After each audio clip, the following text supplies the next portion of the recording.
RIME stock analysis Wednesday and onwards. Am I buying? I'm covering all that in this short 1-minute video, so watch till the end. Algorhythm Holdings has been sitting at 10 cents, that is like 20% down. And where the heck are we heading next? Now, before I get into it, just for context, I've done 32,000 videos and spent thousands of dollars on course mentorship over the last 4 years. And the way that I'm observing RIME, it's a bearish market. And I really mean that. Like, it's 20% down. And what was my previous bias on this? Exactly like that, you know. So I'll show you the proof.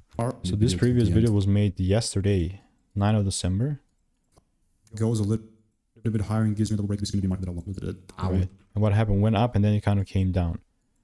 Now, I'm not here to judge, but the only way that I'll continue to, what's my next bias on this is still quite bearish.